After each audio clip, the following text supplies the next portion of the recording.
Good morning. Pagpalang araw po sa ating lahat. Araw ng Miyerkules. Tayo po ay pakikita ko po ang bagong tanim na chay. Ayan. Yan, bagong tanim yan. Kanina ko lang kinuan, ngaluwat. Tapos tinaliman ko ng pichay. Sabugan ng pichay ba? Buto. Yan, tarim. Para pasilip ko sa inyo. Yan. Kung ano nagawa natin. Ayan. Ayan, ibang pichay. Unang tarin natin. Tapos munod. Kailangan bago ano yan, bago mabunot, kailangan may kasunod na agad tayo. Para tayo hindi na tayo bibili ng gulay. Palengke. Mahal ang gulay ngayon. Palengke. Ayan. Ayan. Nakasipil yun.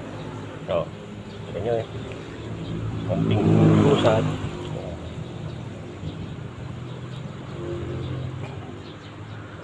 Tapos may talungan.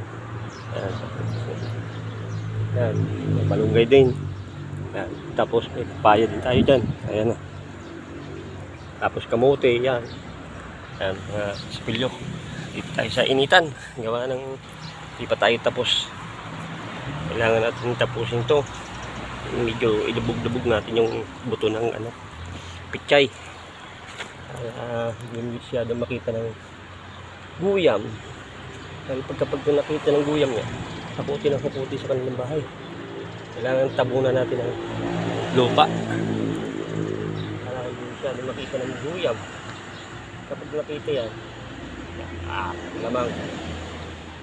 Wala na yung sinabog na pichay. Ito. Kailangan ibaw natin lupa. Maayos. Para pag sibol, yan. Sibol na sila. Kaya ginagarnit ito. Kailangan natin ilubog yung buto. Para hindi masyadong mahalata ng guyam baga. Kasi mga guyam. Panay impok. Ay sabog yung pananim natin. Nakakot naman ang guyam. Kaya kailangan natin ilubog ng konti lupa. Para pag siyang sumibol.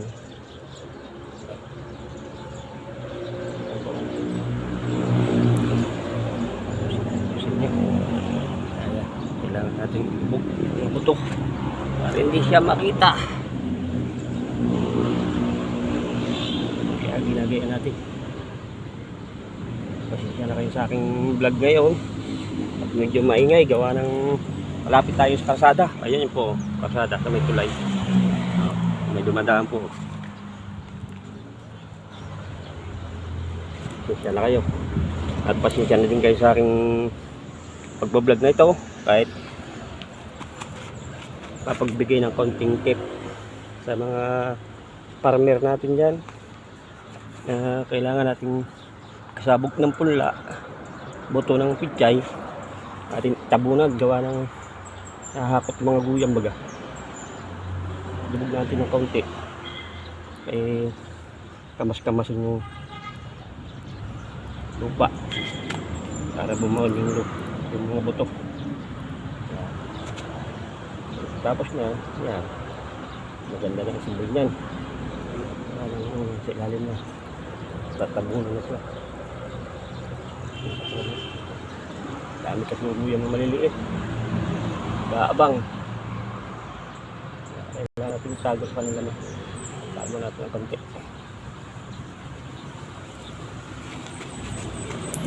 Aking masayahan kayo sa aking vlog ngayon. At nagkaroon kayo ng ideya na kahit hirap ang buhay o mayaman, kailangan natin magtanim ng gulay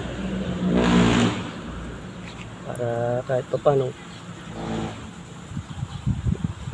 makain tayong gulay na masustansya.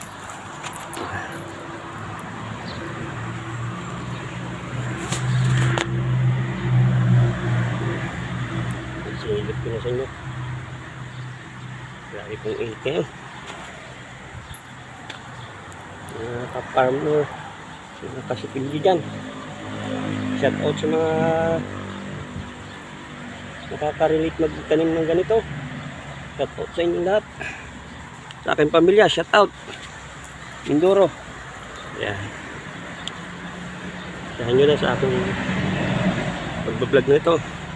Sana masuportahan nyo ako kahit kaunti.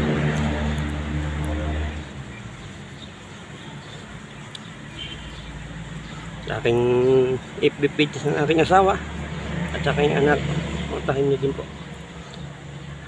Marisa Ilisans ang kanyang FB page.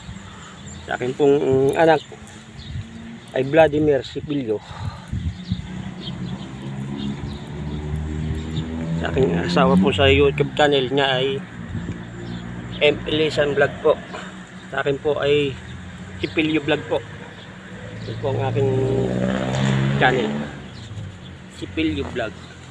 At pakisuportahan nyo din po si Ate Carpenter sa kanyang mga vlog. Pasupport po. Tingnan nyo po mga bagong picture yan. Pasok na kayo. Nawa ng sobrang init tapos kinakain ng mga insekto. Wala pa tayong maibiling pang ano. Ayan o, kita nyo po yung mga talong. Yan po tinatawag na talong na inaaraw-araw.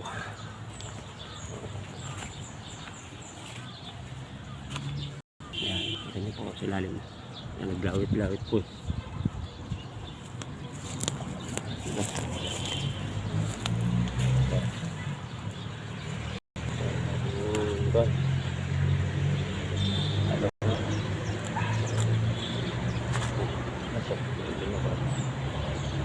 Lawit na. Ayan po, dami pong bunga niya na.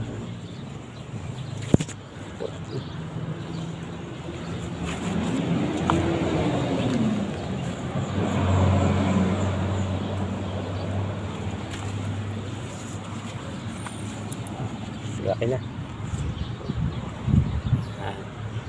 Nasa gitna tayo ng lungan.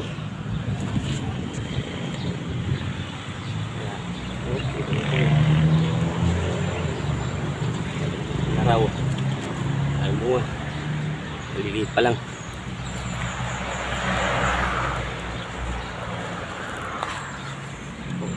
Kita niyo po yung talo. Dahil po bunga.